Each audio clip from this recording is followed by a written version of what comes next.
RFI et France 24 présentent Mardi politique.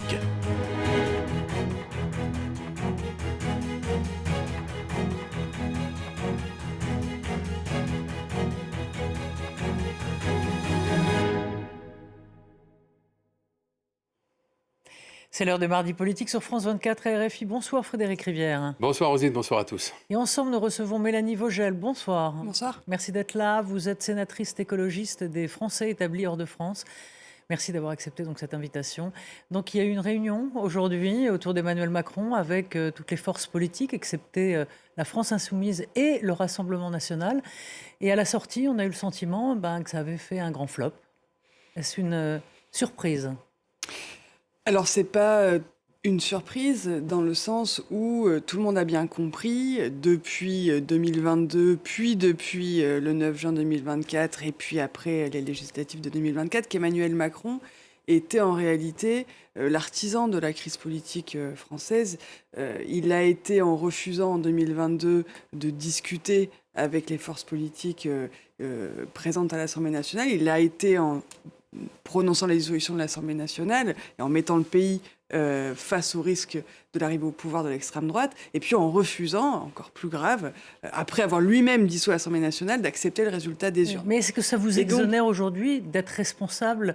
Rien ne nous exonère jamais d'être responsable. Je dis juste que vous m'avez posé la question de savoir est-ce que c'était une surprise.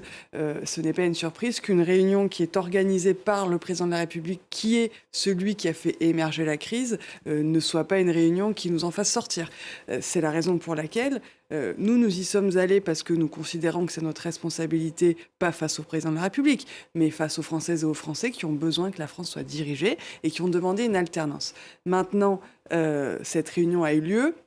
Elle n'a pas permis de dégager, c'est ce que les personnes qui y étaient ont affirmé, de dégager l'impression que le président de la République était en capacité d'accepter le résultat des élections finalement et de s'orienter vers ce qui est nécessaire démocratiquement, c'est-à-dire une alternance. Donc la proposition qu'ont fait les écologistes, c'est de renvoyer la balle à l'Assemblée nationale et que ces discussions qui sont nécessaires entre forces politiques pour trouver une solution puissent avoir lieu dans un autre cadre, pas à l'Élysée présidé par celui qui a créé la crise et qui la maintient, mais organisé par les parlementaires qui doivent reprendre le pouvoir. Avec un Premier ministre.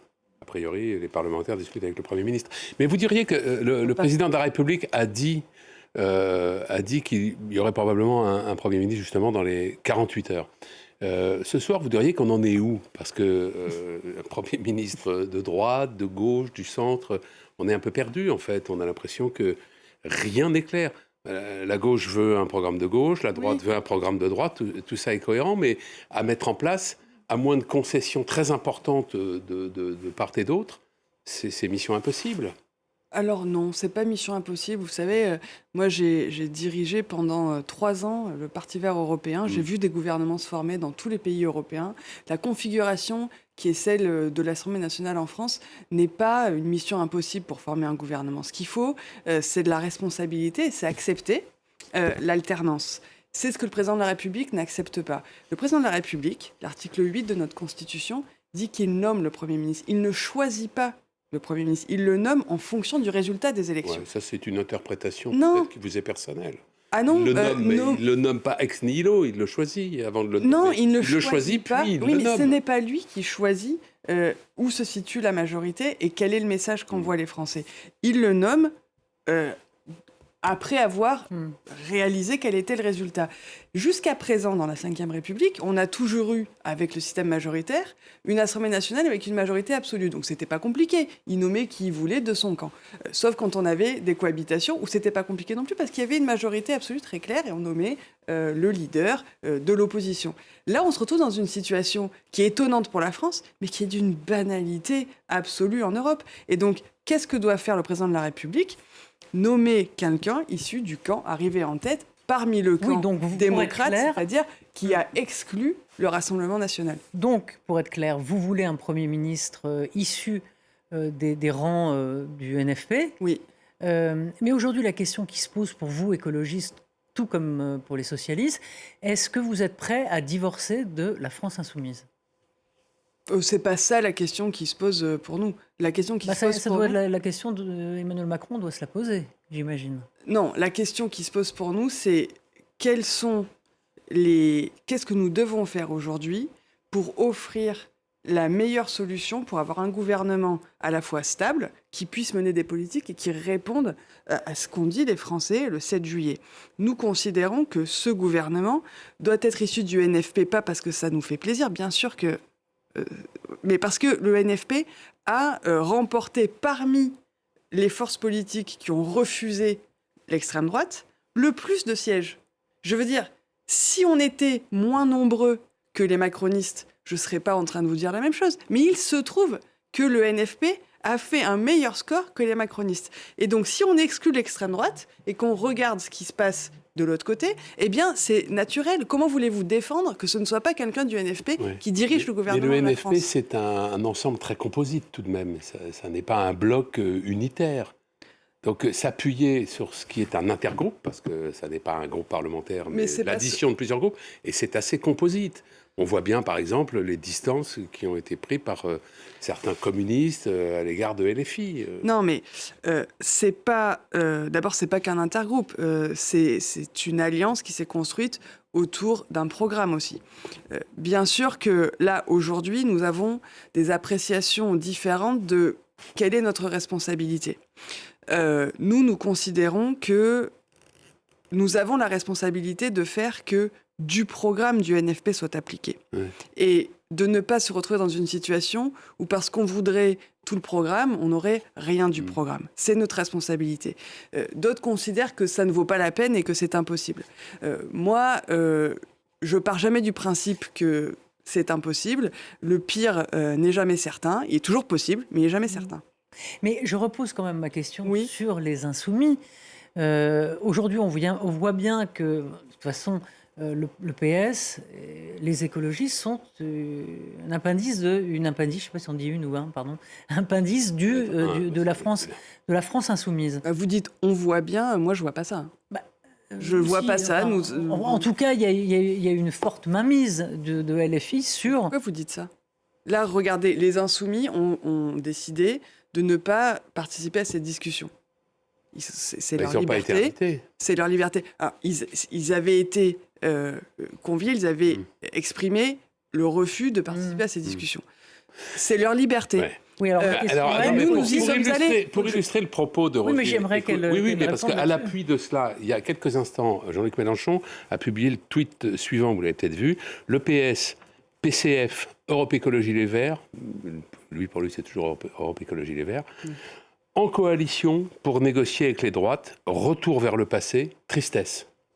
Bon, c'est tout de même bien l'expression d'un malaise, non ? Ah oui, il n'est pas d'accord avec le fait que nous soyons allés discuter pour essayer de trouver une solution. Voilà un nouveau... mais donc, moi je réponds à votre question. Il y a quand même, vous avez dit que nous étions un appendice de la France Insoumise, qu'il y avait une mainmise. C'est pas la réalité.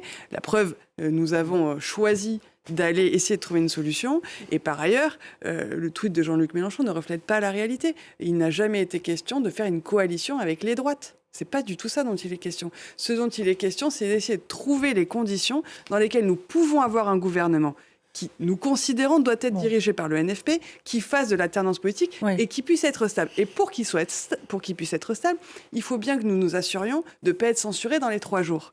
Donc, pour ne pas être censuré dans les 3 jours, il faut bien discuter avec les gens qui pourraient nous censurer. Voilà, moi, je ne connais pas d'autre solution en démocratie. Mais mettons qu'Emmanuel Macron réfléchisse à une personnalité type Cazeneuve, je ne sais pas, ou Le Drian, ou autre, ce que certains appellent la gauche, on va dire, de gouvernement, ou la gauche social-démocrate. Est-ce que là encore, ça fait partie, ce mot à la mode, de vos lignes rouges, ou vous voulez quelqu'un de vos rangs, soit écologiste, soit parti socialiste, je ne sais pas, un Olivier Faure donc Non, mais qu'on comprenne, parce qu'on est un peu perdu. Nous sommes disponibles pour construire un gouvernement dirigé par quelqu'un qui se reconnaisse, je dis, du nouveau Front populaire, ou ça peut être de la société civile, mais ou des syndicats. Le Front populaire, c'est beaucoup de personnalités. Oui, mais là, les noms que vous m'avez cités ne sont pas des personnes qui ont fait campagne sur le programme du Nouveau Front Populaire ou qui s'inscrivent Donc dans on a la réponse. l'ambition et dans les orientations du Nouveau Front Populaire. Pourquoi aller chercher obstinément quelqu'un qui ne reflète pas l'orientation du groupe politique arrivé en tête? Alors c'est qui C'est quand même curieux, non? Vous ne trouvez pas que c'est curieux? Ça veut dire Pourquoi que... absolument essayer de trouver... La réalité, c'est que pourquoi Emmanuel Macron essaie de trouver n'importe qui, sauf quelqu'un issu du Nouveau Front Populaire? Parce qu'il ne veut pas de votre programme. Voilà, parce qu'il ne veut pas de très la... simple. Oui. Ouais. Il ne veut pas de l'alternance politique. Or, il a perdu les élections. Et on est face, si vous voulez, à un chef de l'État qui sort complètement de son rôle parce que le chef de l'État, il doit garantir le fonctionnement des institutions et respecter le résultat des élections. Et là, en fait, il fait un refus d'obstacle face aux électeurs et aux électrices qui ont dit quelque chose. Ils ont dit qu'ils voulaient du changement en Alors, juillet. vous disiez, ça n'est pas forcément un socialiste ou un écologiste, ça peut même être quelqu'un de la société civile, mais est-ce que le prérequis pour vous, la condition sine qua non, c'est, parce que vous ne l'avez pas dit comme ça, mais est-ce que c'est ce que vous voulez dire au fond, que cette personnalité se reconnaisse, se retrouve globalement dans le programme du Nouveau Front Populaire? Mais évidemment, notre demande, c'est que le ou la Première ministre soit issu du Nouveau Front Populaire. Non, mais si c'est un syndicaliste, par exemple, Oui, bien sûr. il n'est pas parce que issu du NFP. Non, mais d'accord, vous mais dites qu'il faut qu'il s'y retrouve dans votre programme. c'est quelqu'un qui doit défendre notre programme, nos orientations et nos ambitions. Après, cette personne-là devra construire un gouvernement, donc négocier pour construire un gouvernement. Et moi, ma volonté, c'est que ce gouvernement puisse être capable de gouverner pendant une durée assez importante pour passer un budget et mener des politiques publiques importantes. Donc, ça nécessite que ce gouvernement puisse s'appuyer sur une majorité parlementaire qui ne le censure pas. Et donc, ce sera à cette personne de trouver les équilibres et de négocier, pas au président de la République. Et mettons un centriste alors, puisque là on essaye de Mais comprendre ce pourquoi un qu'il faut. centriste? Non, mais très sincèrement, pourquoi le centriste, il est voulez-vous au centre, donc... Non, mais... non. Là, donc, je répète, nous avons le Rassemblement national. Nous n'en voulons pas. Qu'est-ce que nous avons à part le Rassemblement national? Oui, mais justement, Le NFP pardonnez-moi, mais si vous voulez que le Rassemblement national cesse de faire la loi, Oui. est-ce qu'il y a un moment, vous Il y êtes a d'accord, une solution. il y a une solution qui est que vous acceptiez aussi. Le compromis, c'est chacun fait un pas vers l'autre. D'accord. Et donc, pourquoi, à partir du moment où le Nouveau Front Populaire a fait de meilleurs résultats aux élections que le Bloc central, pourquoi voudriez-vous que ce soit un Premier ministre centriste? Si les centristes avaient gagné les élections, je vous dirais, bah oui, c'est tout à fait logique. Il se trouve que c'est la gauche et les écologistes qui ont gagné les élections. Pourquoi s'entêter à trouver quelqu'un d'autre que quelqu'un issu de ses rangs, qui bien sûr devra vous discuter... dites gagner Non, les mais élections. ça Non, mais paraît- vous dites gagner on a les élections, l'impression- c'est un... Mais arriver dans... Vous avez aujourd'hui Arriver, en fait. le plus gros des troupes, mais vous n'avez pas gagné les élections. Les rapports mais de donc force dans pourquoi l'Assemblée Non, mais ne très sont bien. pas en faveur de la gauche, globalement. Pourquoi on ne prendrait pas quelqu'un issu du plus gros groupe? Expliquez-moi, j'aimerais comprendre. En fait, parce que vous voulez revenir sur les retraites et qu'Emmanuel Mais Macron... les Français veulent revenir sur les retraites. C'est pas normal qu'un gouvernement Non, mais on fasse entend la vos politique. arguments, tout à fait. Non, mais vous voyez, c'est Mais- quand même curieux Alors, de se moi, dire il y on a va une trouver chose que je absolument voudrais- quelqu'un je voudrais qui soit comprendre, pas parce que, issu de la force arrivée en Au tête. fond, l'idée, là, c'est de trouver les moyens de s'entendre sur un accord de non-censure. Donc, un Premier ministre dont les uns et les autres diraient, bon, OK, celui-là, on ne va pas le censurer.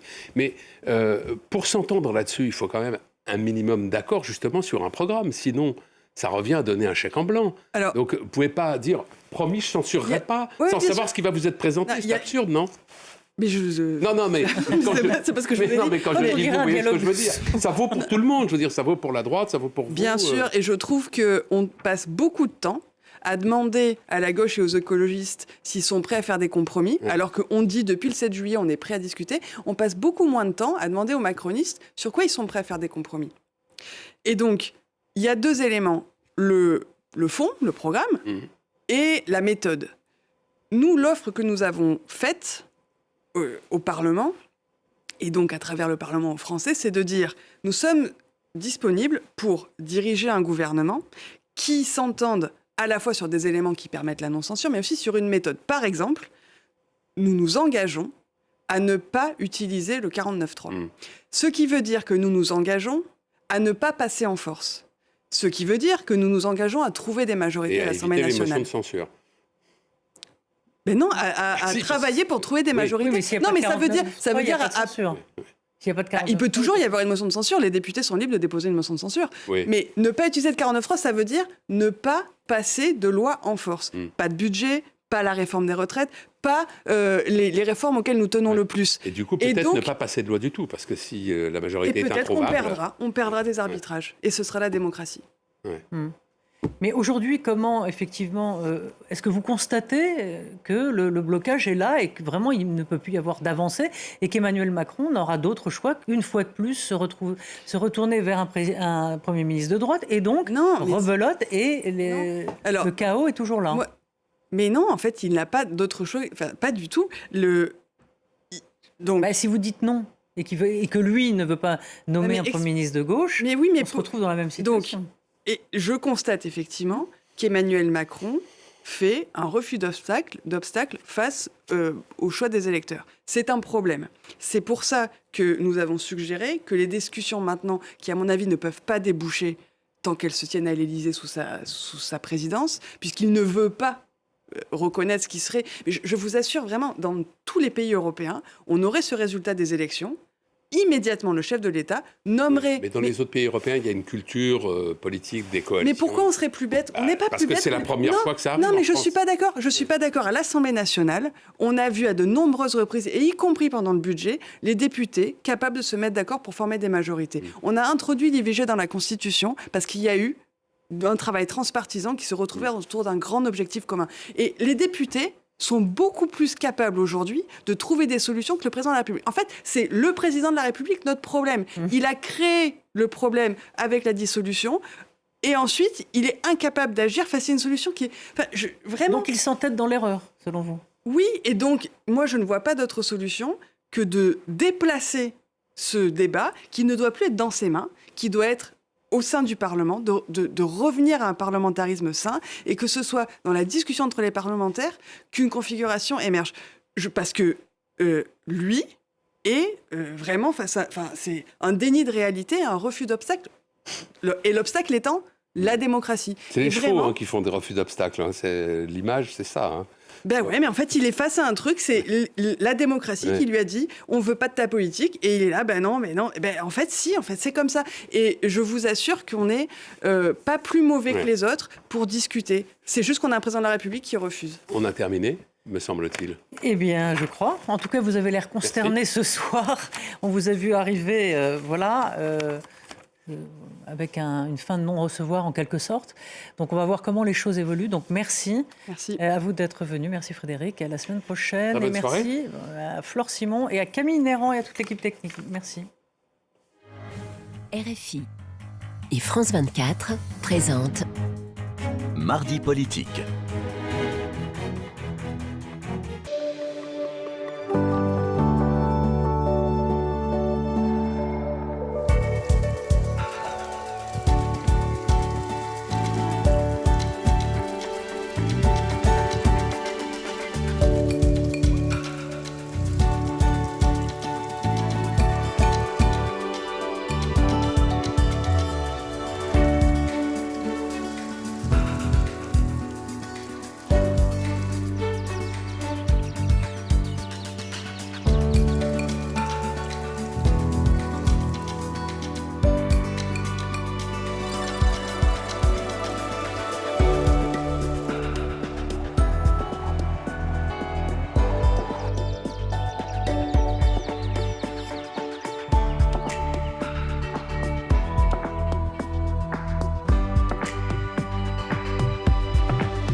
Notre bien le plus précieux, c'est la confiance. France 24, RFI et Monte-Carlo Doualiya se mobilisent chaque jour, à l'échelle du monde, pour vous apporter une information libre, indépendante, vérifiée, équilibrée, qui lutte contre les manipulations en 21 langues. France Média Monde a obtenu le label Journalisme Trust Initiative, qui certifie le professionnalisme et la fiabilité de nos médias d'information internationale. Avec une note de 100%. La confiance ne se décrète pas, elle se mérite et elle se cultive. Merci pour votre confiance. Liberté, égalité, actualité.